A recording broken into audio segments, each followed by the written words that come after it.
Chaque année, ces bateaux de sécurité derrière moi sauvent des milliers de personnes, tout comme le dispositif Aquarius. Salomé a été sensibilisée à la cause et est allée rencontrer quelques personnes qui peuvent lui en parler.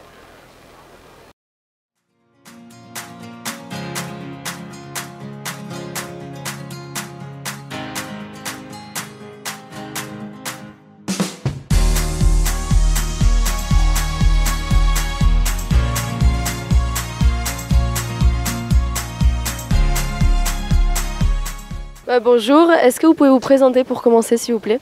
Bonjour, je m'appelle Antoine, je suis marin sauveteur à bord de l'Aquarius. Bonjour, je m'appelle Tuc Dual, je suis également marin sauveteur à bord de l'Aquarius. Pouvez-vous nous expliquer quel est le but d'SOS Méditerranée? Alors, SOS Méditerranée est une association européenne qui a pour but de faire du sauvetage en mer Méditerranée, dans les eaux internationales. Et en l'occurrence, qui depuis maintenant 3 ans a sauvé 30 000 personnes. Voilà, ça a vocation à faire du sauvetage de personnes en détresse et de ramener ces personnes dans un port sûr. Quel est le dispositif de l'Aquarius? Alors l'Aquarius, c'est un bateau de 77 mètres de long qui permet avec 3 Zodiac d'aller sur une zone où il y a des personnes qui sont en détresse pour pouvoir récupérer les personnes qui peuvent être tombées à la mer. Ouais. D'accord. Qui a eu l'idée de la créer et qui en fait partie? Alors, pour la création, c'est par 2 personnes différentes. Alors, pour resituer le contexte, donc, il y a quelques années, il y a eu un gros naufrage à Lampedusa. Il y a eu plus de 300 morts quasiment sur la plage. L'État italien a créé une opération qui s'appelle Mare Nostrum, donc littéralement dans le texte Notre Mer. Donc il a débloqué énormément de moyens pour faire beaucoup de sauvetage. Ça a très bien marché. Au bout d'un an, il y a eu énormément de personnes sauvées. Ils ont demandé à l'Europe du soutien financier, du soutien logistique. L'Europe a refusé. Ils ont fait OK, on arrête. À partir de là, il y a toujours eu autant de départs, sauf qu'il y a eu beaucoup plus de morts. Et de ce constat est née l'association SOS Méditerranée, qui a été créée par 2 personnes, un capitaine de marine marchande et une humanitaire, Sophie Beau. Donc voilà, l'association est née à partir de ce moment-là. Et pourquoi vous vous êtes engagé dans cette association? Alors Tuc Dual et moi, on est officiers de marine marchande, donc on est habitué à naviguer sur des bateaux de commerce. On est habitué on est formé à naviguer sur des bateaux. Et du coup, on était, je pense, tous les deux touchés par la situation ce qui se passait en Méditerranée centrale. Et du coup, on a rejoint ce bateau pour apporter secours aux personnes qui sont en détresse en mer. Quelque chose à ajouter? Ouais, non, c'est globalement pour les mêmes raisons. Il y a quelque chose, au début, on ne sait pas trop à quoi s'attendre quand on navigue là-bas.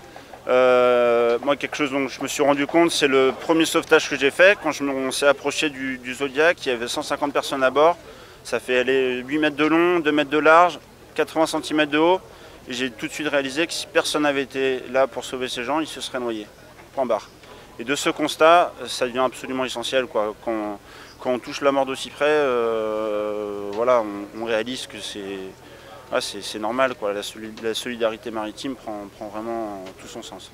Et quel message voulez-vous faire passer aujourd'hui grâce à cette association? Alors, au-delà d'un message, nous, ce qui est essentiel, c'est que il y a des gens qui là, pendant qu'on parle, peut-être tentent de traverser. C'est des gens qui sont, si personne ne les aide, c'est des gens qui vont se noyer. Donc voilà, il faut militer pour le sauvetage en mer. L'assistance à personne en danger est un droit absolument fondamental et il faut respecter, il faut pouvoir sauver ces gens-là, quoi. Donc SOS Méditerranée exhorte les États européens depuis maintenant plusieurs années il faut comprendre que nous on est un palliatif, quoi. On a une jambe de bois dans un système.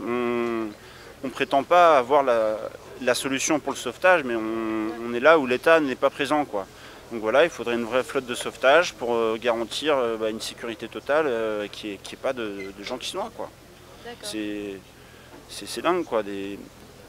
Là, en moyenne, c'est 1 personne sur 10 qui se noie en Méditerranée. 1 personne sur 10 qui traverse se noie. C'est les chiffres des morts recensés. Donc je ne parle même pas des gens qu'on a disparus. Et depuis 5 ans, c'est 15 000 personnes recensées qui se sont noyées. 15 000 personnes. Voilà. Voilà. C'est énorme. De ceux qui ont essayé de traverser. Ouais, voilà, sur toutes les personnes qui ont traversé, il y en a 15 000 qui se sont noyées. D'accord. Bah, merci beaucoup. Tant pis. Au revoir. Bravo à tous les skippers qui font partie du projet. N'oubliez pas de les soutenir, SOS Méditerranée, pour qu'il n'y ait plus de bouées jetées à la mer. Merci beaucoup de nous avoir suivis sur cette édition 2018 de la Route du Rhum et à bientôt.